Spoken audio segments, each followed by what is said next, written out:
Pour commencer, vous allez brancher votre clé USB. À savoir que votre clé USB doit au minima faire 8 gigas. Donc si vous avez une clé USB de plus de 8 gigas ou un disque dur externe de plus de 8 gigas, vous pouvez l'utiliser. Si c'est inférieur à 8 gigas, vous ne pourrez pas installer Windows dessus. Une fois que votre clé est branchée, faites un clic droit dessus. Assurez-vous de déplacer tous les fichiers qui se trouvent à l'intérieur. Clic droit, formater. Vous allez retirer le nom, restaurer les paramètres par défaut et démarrer. Une fois qu'elle est formatée, votre clé est prête. Ce que vous allez faire, c'est installer l'utilitaire d'installation Windows, qui se trouvera soit dans la description, soit sur le guide. Sinon, vous pouvez aussi aller sur le site officiel Windows le télécharger. Ouvrez l'utilitaire, on va accepter. Ensuite, sélectionnez votre langue et faites suivant. Disque mémoire flash USB, suivant. Sélectionnez bien votre clé USB. Pour ma part, c'est le disque D. Lecteur USB D.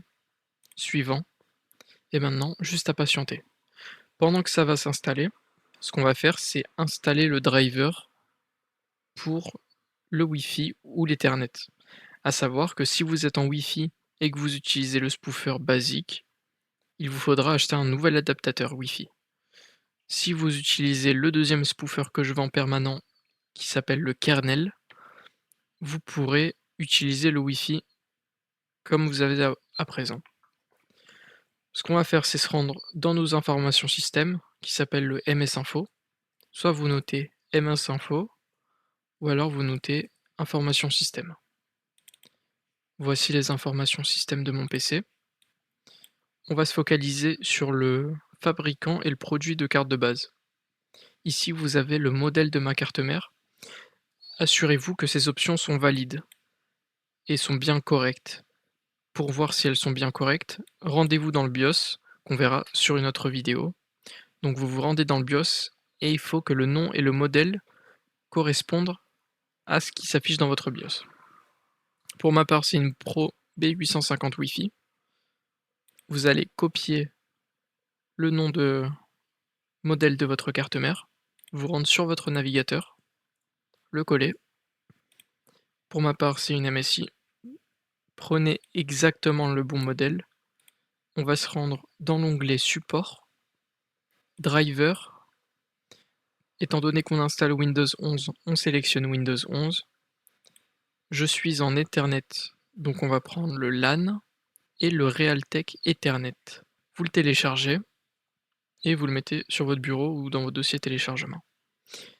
Comme j'ai dit précédemment, si vous êtes en Wi-Fi et que vous utilisez le spoofer basique, donc auto ou manuel, ce sera nouvel adaptateur Wi-Fi. Si vous utilisez le kernel, vous pouvez utiliser votre Wi-Fi et votre Bluetooth.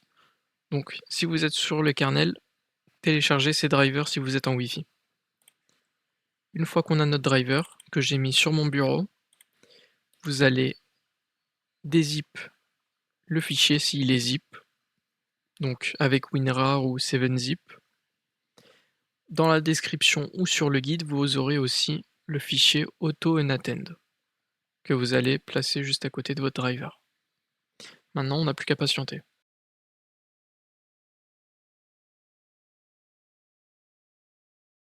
Lorsque votre disque, votre clé USB est prête, faites terminer. Maintenant, plus qu'à transférer nos fichiers sur la clé USB.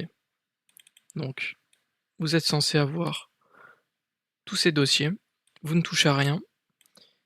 Ce qu'on a téléchargé précédemment, à savoir mon driver Ethernet que j'ai décompressé au préalable, je vais clic droit, copier, clic droit, coller. C'est aussi simple que ça.